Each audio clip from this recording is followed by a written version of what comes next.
100টা নতুন ব্যবসার মধ্যে বেশিরভাগই প্রথম বছর পার করতে পারে না। মজার ব্যাপার হলো বেশিরভাগ ক্ষেত্রে কারণটা টাকার অভাব নয়।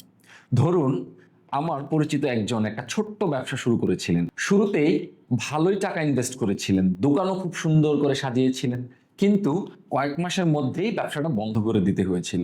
কারণ কাস্টমার আসছিল না, আর যে টাকাটুকু ছিল সেটাও ধীরে ধীরে শেষ হয়ে গিয়েছিল। আজ এমন 5টা ভুলের কথা বলবো যেগুলো প্রায় সব ব্যর্থ ব্যবসাতেই দেখা যায়।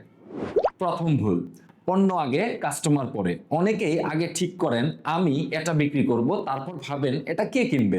আসলে হওয়া উচিত ঠিক উল্টো। আগে খুঁজে বের করুন মানুষ কোন সমস্যা সমাধানের জন্য এখনই টাকা খরচ করছে, তারপর সেই সমস্যার সমাধান নিয়ে কাজ করুন এবং একটি পণ্য আপনি নির্বাচন করুন।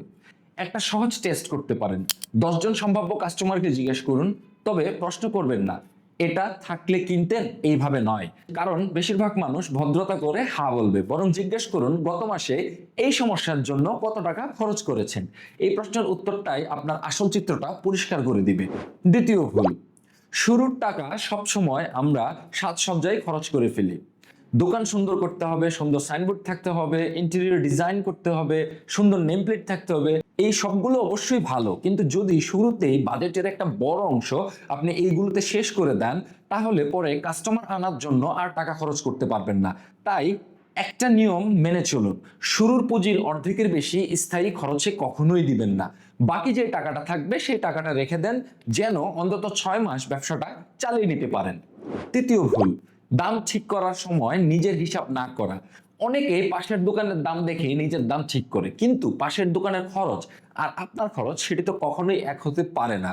হয়তো ওনার নিজের দোকান, হয়তো ওনার নিজের কর্মচারী, হয়তো ওনার পরিচিত কেউ, আপনি হয়তো কর্মচারীকে একজনকে হায়ার করেছেন। তাই দাম ঠিক করার সময় শুধু পণ্যের দাম নয়, নিজের সময়, মাসিক খরচ আর লাভ সবকিছু হিসাব করুন। আর একটা ভুল অনেকেই করে, নিজের পরিশ্রমের কোনো দামই ধরে না। নিজের বেতন না দিলে ব্যাপারটা আসলে অন্যরকম হয়ে যায়। ব্যবসাটা লাভে আছে মনে হতে পারে, কিন্তু বাস্তবে সেটা লাভ নাও হতে পারে। তাই সবসময় নিজের যে পরিশ্রম এবং সময় দিবেন সেটির একটি মূল্যায়ন অবশ্যই করতে হবে। চতুর্থ ভুল, সব কাজ নিজেই করা। সেলস, মার্কেটিং, হিসাব, ডেলিভারি, কাস্টমার সাপোর্ট সব একাই সামলানোর চেষ্টা আপনারা করেন। শুরুর দিকে এটা স্বাভাবিক, কিন্তু অনেকদিন যদি একইভাবে চলতে থাকে তাহলে ব্যবসার একটা নির্দিষ্ট সীমা তৈরি হয়ে যায়, এবং এই বাউন্ডারির বাইরে আপনি কখনোই বের হতে পারেন না, কারণ আপনি নিজেই তখন ব্যবসার সবচেয়ে বড় বাধা হয়ে যান। তাই যে কাজটা সবচেয়ে বেশি জরুরি এবং সবচেয়ে বেশি কম সময় নেয় সেটি আপনি করবেন, এবং সবচেয়ে বেশি যেই কাজটি সময় নেয় সেটি করার আপনার কোনো প্রয়োজন নেই, সেটা আপনি অন্য কাউকে দিয়ে দেন। ফুল টাইম কাউকে রাখতে যদি না পারেন তাহলে পার্ট টাইমের জন্য আপনি কাউকে হায়ার করুন, অথবা ঘন্টা ভিত্তিক আপনি কাউকে হায়ার করতে পারেন। পঞ্চম ভুল, লাভ আর ক্যাশ ফ্লোকে এক জিনিস ভাবা। অ্যাকাউন্টে টাকা আছে মানেই যে লাভ হচ্ছে, ব্যাপারটা এমন নয়। ওই টাকার মধ্যে অগ্রিম পেমেন্ট থাকতে পারে, বকেয়া পরিশোধের টাকা থাকতে পারে, বা অগ্রিম মাসের খরচও থাকতে পারে। অনেক ব্যবসা কাগজে কলমে লাভ থাকে ঠিকই, কিন্তু তারপরেও বন্ধ হয়ে যায়। কেন? কারণ হতে পারে ক্যাশ থাকে না।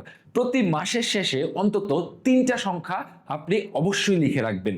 এই মাসে কত টাকা এসেছে, কত টাকা আপনার ব্যবসা থেকে বের হয়েছে, এবং মানুষের কাছে এখনো আপনি কত টাকা পাওনা রয়েছেন।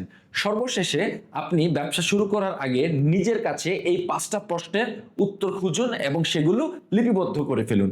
প্রথম, কে আমার কাস্টমার, সে এই সমস্যার জন্য এখন কত টাকা খরচ করেছে। দ্বিতীয়, 6 মাস ব্যবসা চালানোর জন্য মোট কতটুকু টাকা প্রয়োজন এবং সেগুলো আলাদা রাখা আছে কিনা। তৃতীয়, নিজের বেতন ধরলে প্রতি ইউনিটে আসল লাভ কত। চতুর্থ, কোন কাজটা সবার আগে অন্য কাউকে আমি দিয়ে দিব। আর পঞ্চমটা হচ্ছে প্রতি মাসের হিসাবটা নিয়মিত কে রাখবে।